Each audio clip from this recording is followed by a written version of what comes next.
दोस्तों आप सभी का बहुत बहुत स्वागत है हमारे चैनल में। इस वीडियो के अंदर अभी हम लोग लूसेंट सामान्य ज्ञान इससे रिलेटेड जो है इम्पोर्टेंट 40+ क्वेश्चन जो है इस वीडियो में देखने वाले हैं, जो कि आपके आने वाले एग्जाम से railway, group D, SSC, UP police, लेखपाल और आने वाले सभी प्रतियोगिता परीक्षा के लिए काफ़ी इम्पोर्टेंट है। तो दोस्तों आप इस वीडियो को बहुत ध्यान से लास्ट तक देखिए। चैनल पर नया है तो चैनल को सब्सक्राइब कर बेल आइकन यानी जो घंटी का निशान है इसे ज़रूर से ऑन कर दें, ठीक है। और ये टोटल जो 40+ क्वेश्चन है, आप इनमें से कितने क्वेश्चन जो है सही कर पाते हैं, अपना स्कोर जो है कमेंट बॉक्स में ज़रूर बताएं। तो चलिए शुरू करते हैं। देखिए यहाँ पर हमारा पहला क्वेश्चन दिया गया है, किस अनुच्छेद के अनुसार भारत के राष्ट्रपति द्वारा राष्ट्रीय आपातकाल की घोषणा की जा सकती है। तो भारत के राष्ट्रपति के द्वारा राष्ट्रीय आपातकाल की घोषणा जो है ये अनुच्छेद 352 के अंतर्गत जो है किया जा सकता है, ठीक है। आंसर हो जाएगा ऑप्शन ए। इसके अलावा भारत के राष्ट्रपति के पास जो है 3 प्रकार की आपातकालीन शक्तियाँ हैं। देखिए यहाँ पर हमने उसको लिख रखे हैं। पहला जो है ये तो हमने अभी बताया कि राष्ट्रीय आपात, इसका प्रावधान जो है अनुच्छेद 352 में दिया गया है। दूसरा राष्ट्रपति शासन अथवा राज्य में आपात स्थिति, ये कौन से अनुच्छेद में है? अनुच्छेद 356 में है। और तीसरा जो है ये वित्तीय आपात, इसका प्रावधान अनुच्छेद 360 में दिया गया है, जो कि राष्ट्रपति के द्वारा ये तीनों आपातकाल जो है मतलब लगाया जाता है, ठीक है, स्थिति पड़ने पर। इसके अलावा यदि हम बात करें अनुच्छेद 233 की, तो अनुच्छेद 233 में जो है जिला न्यायाधीशों की नियुक्ति का प्रावधान दिया गया है। अनुच्छेद 233 में जिला न्यायाधीशों की नियुक्ति का प्रावधान दिया गया। अनुच्छेद 235 की बात करें तो इसमें जो है अधीनस्थ न्यायालयों पर नियंत्रण का प्रावधान है। और अनुच्छेद 332 की बात करें तो इसमें जो है राज्य की विधानसभाओं में अनुसूचित जातियों और अनुसूचित जनजातियों के लिए स्थानों का आरक्षण है, ठीक है। अनुच्छेद 332 में जो है राज्य की विधानसभा में अनुसूचित जातियों और अनुसूचित जनजातियों के लिए जो है स्थानों का आरक्षण का प्रावधान है, ठीक है, आपको याद रखना है। क्वेश्चन नंबर 2 है, भारतीय संविधान का कौन सा अनुच्छेद अस्पृश्यता का उन्मूलन करता है? अस्पृश्यता मतलब छुआछूत, ठीक है। छुआछूत का उन्मूलन कौन सा अनुच्छेद करता है? तो ये अनुच्छेद 17 करता है, ठीक है। आंसर हो जाएगा डी। इसके अलावा यदि हम बात करें अनुच्छेद 14 की, तो देखिए इसमें जो है विधि के समक्ष समानता का प्रावधान दिया गया। अनुच्छेद 14 में विधि के समक्ष समानता का प्रावधान दिया गया है। अनुच्छेद 21 की बात करें तो इसमें जो है प्राण एवं दैहिक स्वतंत्रता का संरक्षण, प्राण एवं दैहिक स्वतंत्रता का संरक्षण जो है अनुच्छेद 21 में दिया गया है। और अनुच्छेद 16 की बात करें तो इसमें लोक नियोजन के विषय में अवसर की समानता का प्रावधान है। लोक नियोजन के विषय में अवसर की समानता का प्रावधान अनुच्छेद 16 में दिया गया है। क्वेश्चन नंबर 3 है, सांसदों की अयोग्यता संबंधी विवाद पर कौन निर्णय देता है? सांसदों की अयोग्यता संबंधी विवाद पर कौन निर्णय देता है? तो ये निर्वाचन आयोग के परामर्श से राष्ट्रपति, ठीक है। निर्वाचन आयोग के परामर्श से जो है राष्ट्रपति देते हैं सांसदों की अयोग्यता संबंधी विवाद पर, ठीक है। आंसर हो जाएगा डी। क्वेश्चन नंबर 4 है, यदि हम ठोस वस्तु को गर्म करें तो किस भाग में सर्वाधिक प्रतिशत वृद्धि होगी? तो सर्वाधिक प्रतिशत वृद्धि आयतन में होगी, ठीक है, याद रखना है। यदि हम ठोस वस्तु को गर्म करें तो किस भाग में सर्वाधिक प्रतिशत वृद्धि होगी? आयतन में वृद्धि होगी, सी आंसर हो जाएगा। क्वेश्चन नंबर 5 है, ताम्र संदूषण से बचने के लिए पीतल के बर्तनों पर समानतः किस धातु की परत चढ़ाई जाती है? ताम्र संदूषण से बचने के लिए पीतल के बर्तनों पर समानतः किस धातु की परत चढ़ाई जाती है? तो ये चढ़ाई जाती है रंगे यानी टीन की परत चढ़ाई जाती है। आंसर हो जाएगा ऑप्शन ए। क्वेश्चन नंबर 6 है, द्वितीय पंचवर्षीय योजना किस मॉडल पर आधारित थी? वेरी इंपॉर्टेंट क्वेश्चन है ये। द्वितीय जो पंचवर्षीय योजना थी ये किस मॉडल पर आधारित थी? महालनोबिस, ठीक है, महालनोबिस मॉडल पर आधारित थी, डी आंसर हो जाएगा। इसके अलावा पंचवर्षीय योजना से जो क्वेश्चन मतलब एग्जाम में पूछे जाते हैं उसको यहाँ पर हमने लिख रखे हैं। टोटल पंचवर्षीय योजना जो जितनी भी हुई थी वो सारे यहाँ पर हमने नोट डाउन किए हैं, जो आपके एग्ज़ाम के लिए काफ़ी इंपॉर्टेंट है। तो देखिए यहाँ पर पहला जो पंचवर्षीय योजना की बात करें तो पहली पंचवर्षीय योजना का कार्यकाल 1951 से 56 तक रहा था। इसमें कृषि की प्राथमिकता दी गई थी। दूसरी की बात करें तो 56 से 61 तक रहा था, इसमें उद्योग क्षेत्र की प्राथमिकता दी गई थी। तीसरी की बात करें तो 61 से 66 तक रहा था, इसमें कृषि और उद्योग की प्राथमिकता दी गई थी।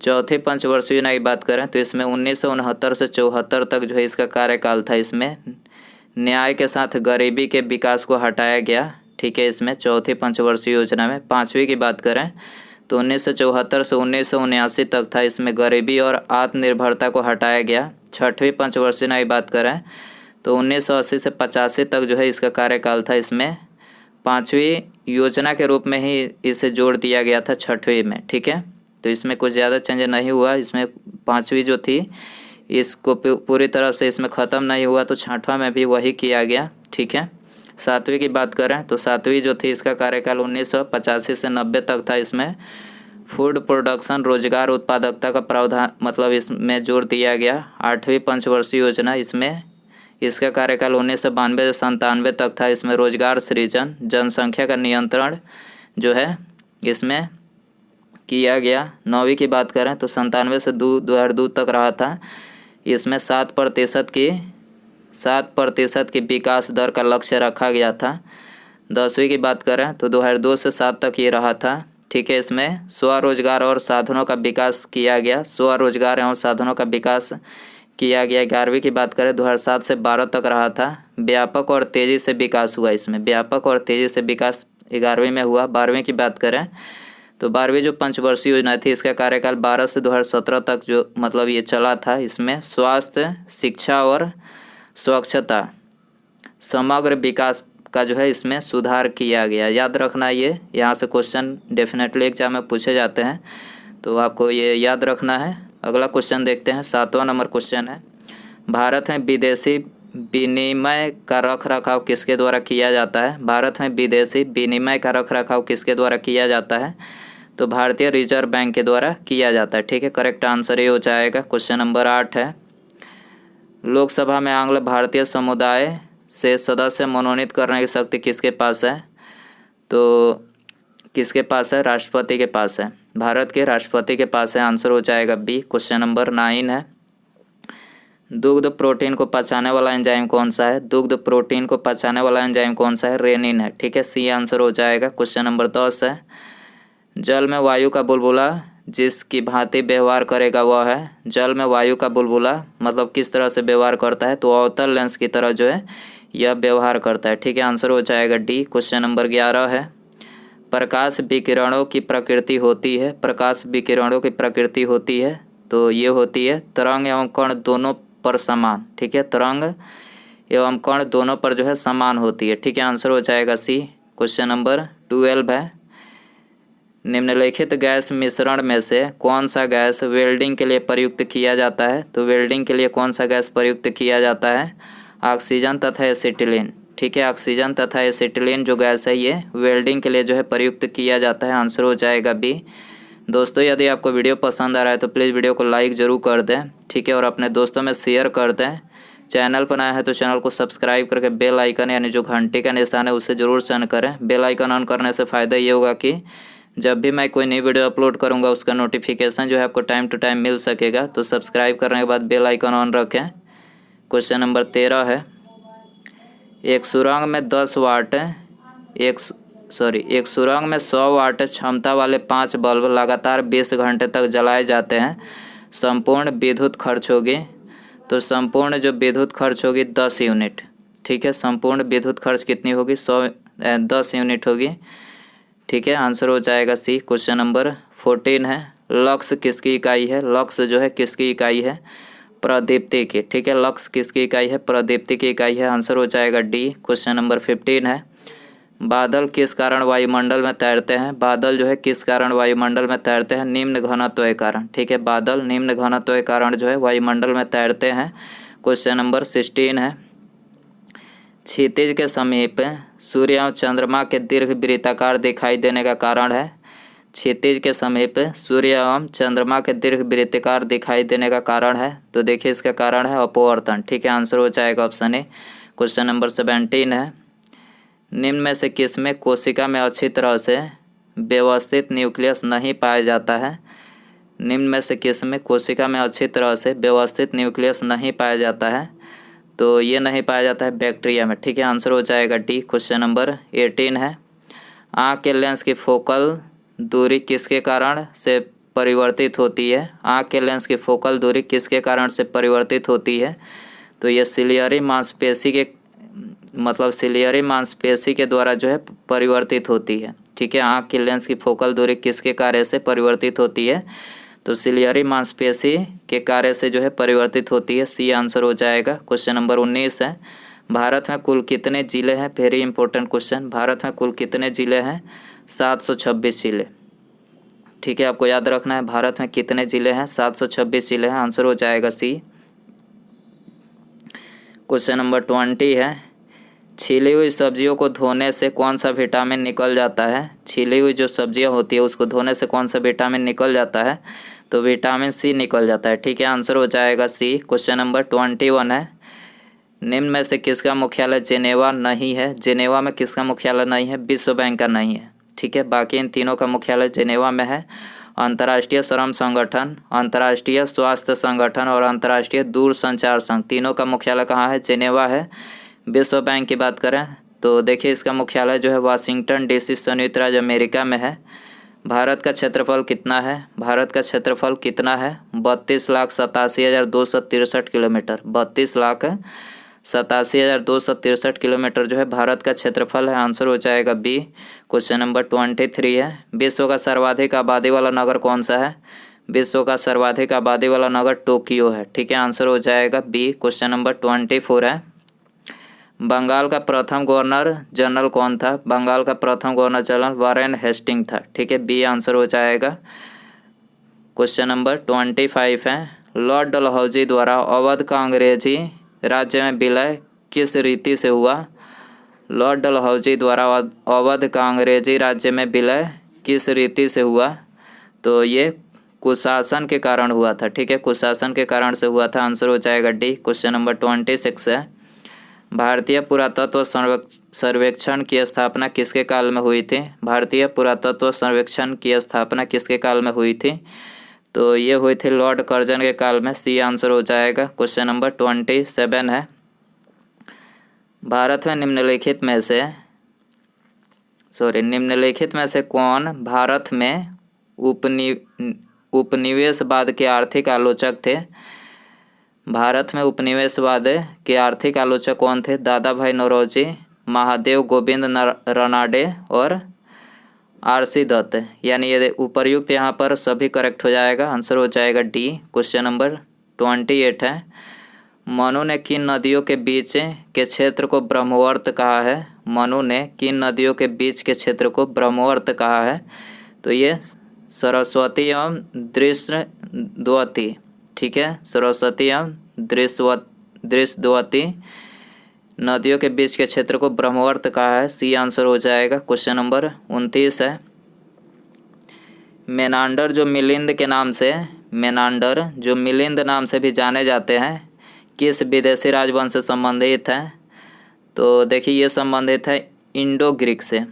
ठीक है, मेनांडर जो मिलिंद नाम से जाने जाते हैं किस राजवंश से संबंधित है? इंडो ग्रीक से संबंधित है। ये आंसर हो जाएगा। गुप्त काल में किस धर्म का सबसे अधिक विकास हुआ? तो गुप्त काल में जो है भागवत धर्म का जो है सबसे अधिक विकास हुआ। सी आंसर हो जाएगा। क्वेश्चन नंबर 31 है, भगवान शिव